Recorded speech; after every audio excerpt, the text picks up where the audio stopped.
Nous sommes avec Françoise Degois. Françoise, on a du mal à se remettre on a du mal. de l'émotion Il y a une telle émotion autour de cette affaire Betaram. C'est hallucinant ce que l'on découvre. Pendant des années, cachés, des mensonges à répétition. Bon. Nous verrons demain. Ne ratez pas le rendez-vous à 8h30 demain. L'affaire Betaram, donc, a pris une nouvelle dimension avec le témoignage de la fille de François Bayrou dans Paris Match. Un témoignage à double tranchant pour le Premier ministre. Oui, alors d'abord c'est un témoignage très intense, Jean-Jacques. Alors on voit bien que tous les protagonistes et les victimes de Betaram ont des choses à dire qui vous brisent le cœur. Elle raconte comment elle a 14 ans et elle reçoit des coups de pied, des coups de poing dans le ventre, comment elle est traînée par les cheveux, les ecchymoses qu'elle a lors d'un camp d'été dans les Pyrénées, parce que, dit-elle, on veut la mater parce que c'est la fille de François Bayrou. Elle fait même pipi, je vous le dis, de peur dans son duvet. Il faut quand même que les gens entendent qu'est-ce que ça signifie. Alors ce témoignage, déjà, je tiens à dire que certains le remettent en cause. J'écoutais cette petite musique, je trouve ça absolument dégueulasse, si je puis me permettre. Moi aussi.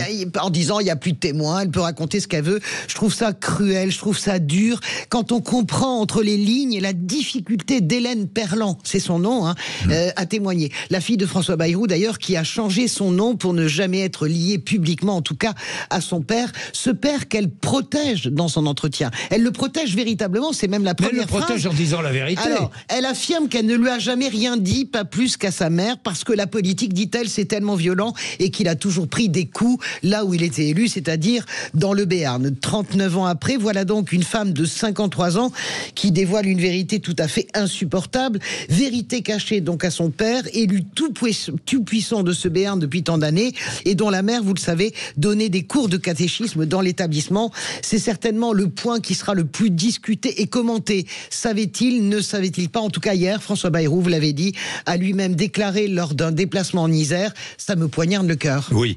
Est-ce que ce témoignage dédouane François Bayrou? Écoutez, moi Jean-Jacques, on rentre dans une zone complexe car elle mêle l'intimité, les relations père-fille qui peuvent être magnifiques mais aussi douloureuses, et la politique dans ce cas-là de plus abrasif. Vous savez, il y a beaucoup d'enfants d'élus qui ont aussi le comportement d'Hélène Perlan, on peut en citer beaucoup, qui sont profondément touchés et parfois même brisés par le fils ou la fille de quelqu'un de Jacques connu, Chirac par exemple, de connu, tout simplement. C'est très difficile. Et encore plus quand on est politicien. Ah voilà, donc c'est très très difficile. Donc là, c'est cette zone intime grise, on ne peut pas y toucher. Par contre, ce qu'on sait, c'est que François Bayrou, il est sur le grill depuis des semaines. Il horripile, on le sait maintenant, le président de la République qui aimerait bien que l'opposition l'aide à s'en débarrasser. Parce que c'est comme ça qu'il faut dire les choses. À l'Élysée, on attend quand est-ce que cette motion est déposée. D'abord, c'est difficile pour François Bayrou parce qu'il est sur le toboggan de l'opinion. Il ne cesse de chuter, se retrouve à des niveaux très bas, 22-25%. C'est quasiment du jamais vu pour un Premier ministre. Si, il y a eu plus bas. Jean-Marc Ayrault. Non, il est au niveau de Jean-Marc Ayrault. Il y a pas, on va pas plus bas.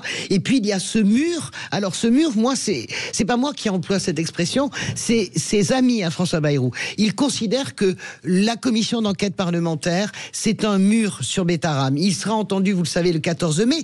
Il faut quand même préciser qu'il n'est pas entendu seul. L'ensemble des ministres de l'Éducation nationale seront entendus. Mais lui, bien sûr, on va le regarder. Alors, est-ce que le témoignage de sa fille, qui affirme qu'il n'était pas au courant, en réalité, peut contrebalancer celui des deux gendarmes, celui du juge Mirande, notamment, qui affirme au contraire qu'il l'était et qu'il a fermé les yeux?